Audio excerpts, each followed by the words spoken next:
Hello అండి, welcome back to my channel. ఈరోజు video వచ్చేసి బర్డ్ హ్యాంగింగ్ ఉయ్యాలన్నమాట. చాలా క్యూట్గా ఉంటుందండి, ఎవరైనా ఈజీగా చేసుకోవచ్చు.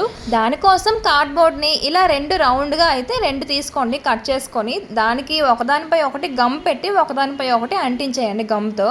చూసారు కదా, ఇలా నేను చూపించినలా అలా ఒకదానిపై ఒకటి రెండు అంటించుకున్నాక అందరి దగ్గర అయితే ఇలాంటి తాడైతే ఉంటాయి కదండి, పురితాడు అంటాం కదా. ఈ తాడునైతే తీసుకొని దానిపైన చుట్టూ అయితే నేను చూపించినలా గమ్ పెట్టి చుట్టూ మొత్తం చుట్టేయండి, రౌండ్గా అంటించేసుకోండి గమ్ పెట్టి. చూడండి, తాడుని రౌండ్గా చుట్టూ అంటించుకోవాలన్నమాట. అలా నీట్గా అంటించేసుకోండి. మనం అంటించుకుని బట్టే దాని లుక్ అయితే ఉంటుంది. చాలా నీట్గా అంటించుకోవాలన్నమాట. మీ దగ్గర గన్ గమ్ లేకపోయినా నార్మల్ గమ్తో కూడా నీట్గా అంటుకుంటుందండి. గన్ గమ్ అయితే కొంచెం తొందరగా అంటుకుంటుందని నేనైతే ఇది యూజ్ చేస్తున్నా. నార్మల్ ఫెవికల్ కూడా యూజ్ చేసుకోవచ్చు, నీట్గా అంటేస్తుంది.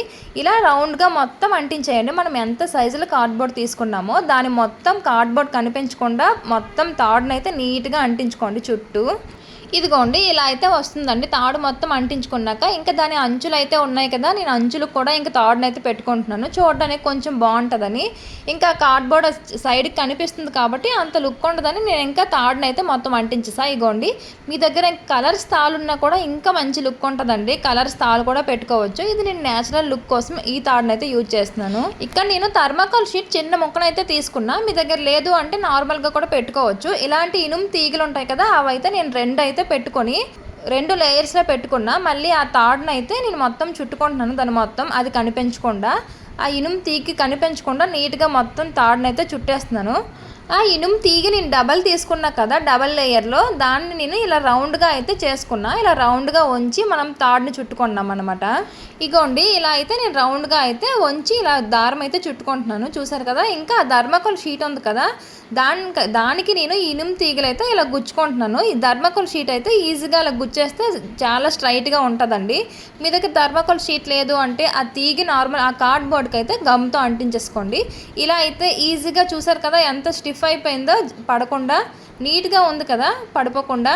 నెక్స్ట్ ఒక చిన్న ముక్క కార్డ్బోర్డ్ని అయితే తీసుకున్నా. దాన్ని అయితే నేను డబల్గా ఇలా మడత పెట్టి దానికి తాడునైతే కిందలెళ్ళి అంటించుకుంటూ ఇలా ఉయ్యాల్లో అయితే నేను సెట్ చేసుకున్నాను. చూసారు కదా, ఆ రౌండ్ తీక్కైతే ఇలా నేను తాళ్ళు కట్టేసా ఉయ్యాల్లా. చూడండి, ఉయ్యాల్లా వచ్చింది కదా, అలా నీట్గా కట్టేసుకోండి. అలా ఉయ్యాలని కట్టుకున్నాక ఇప్పుడు ఆ వైట్ థర్మాకోల్ షీట్ ఉంది కదా, దాన్ని అయితే నేను కలర్ అయితే వేసుకుంటున్నానండి. అలా మీ ఇష్టం, మీరు అలా వైట్గా వదిలేసినా పర్లేదు. నేను కొంచెం లుక్ బాగుండడానికి అలా నేను గ్రీన్ కలర్ అయితే వేసుకున్నా. ఆ ఉయ్యాలకి లైట్ ఎల్లో అయితే వేసుకున్నాను. చూసారు కదా, మీకు నచ్చిన కలర్స్ అయితే వేసుకోండి. ఇప్పుడు నా దగ్గర ఒక రెడ్ పేపర్ అయితే ఉంది, చిన్న ఫ్లవర్స్ అయితే ఒక రెండు చేసుకుంటున్నాను. అలా రౌండ్గా నేను చూపించిన రౌండ్గా కట్ చేసి అలా మొత్తం పేపర్ మొత్తాన్ని అలా చుట్టేస్తే ఒక మంచి ఫ్లవర్ అయితే వస్తుంది. చాలా బాగుంటుందండి ఫ్లవర్ అయితే. చూడండి, జస్ట్ అలా చుట్టేస్తే ఫ్లవర్గా రెడీ అవుతుంది. చూడండి ఎంత బాగుందో కదా. ఇలాంటి మీకు ఎన్ని నచ్చితే అన్ని ఫ్లవర్స్ అయితే చేసుకోండి. నేను అందులో పెట్టుకోవడానికి బర్డ్స్ అయితే నేను ఇంటి దగ్గర చేసా, హ్యాండ్మేడ్. అవి కూడా మీకు కావాలి అంటే కామెంట్ చేయండి, దానికోసం ఒక వీడియో కూడా పెడతా, చేసి చూపిస్తా. నేను చేసుకున్న ఆ ఫ్లవర్స్ని అయితే ఇలా అంటించుకుంటున్నాను. మీ దగ్గర ఇంకా పేపర్స్, కలర్ పేపర్స్ ఎక్కువ ఉంటే ఎక్కువ ఫ్లవర్స్ చేసుకొని మీకు నచ్చిన దగ్గర అలా డిజైన్లో పెట్టుకోండి ఫ్లవర్స్ అయితే. నేనైతే రెండు ఫ్లవర్స్ చేసుకున్నా అండి, మీ ఇష్టం, మీకు ఎన్ని నచ్చితే అన్ని ఫ్లవర్స్ అయితే చేసుకోండి. దాని ఉయ్యాల పైన అయితే ఆ రెండు బర్డ్స్ని అయితే అలా అంటించేసా, అలా పెట్టేసా. ఎంత క్యూట్గా ఉన్నాయి కదా. మిగతా బర్డ్స్ కూడా ఇలా కిందనైతే పెట్టేసా. ఆ రౌండ్ తీక్ అయితే గ్రీన్ కలర్ అలా చుట్టేసుకున్నా. దానిపైన కూడా ఒక చిన్న బర్డ్ అయితే పెట్టా. చాలా బాగుంది కదండి, చాలా క్యూట్గా అయితే వచ్చింది. ఇంకా మీ దగ్గర అన్ని బర్డ్స్ లేకపోతే రెండు ఉయ్యాల్లో పెట్టేసుకొని ఇంకా మిగతా ప్లేస్లో చిన్న చిన్న ఫ్లవర్స్లో చేసుకొని పెట్టేసుకోండి. చాలా బాగుంటుంది, ఇంకా మంచి లుక్ ఉంటుంది. చూసారు కదా, చాలా క్యూట్గా వచ్చిందండి. మరి ఇలాంటి వీడియోస్ కోసం ఛానల్ని సబ్స్క్రైబ్ చేసుకోండి, వీడియో లైక్ చేసుకోండి.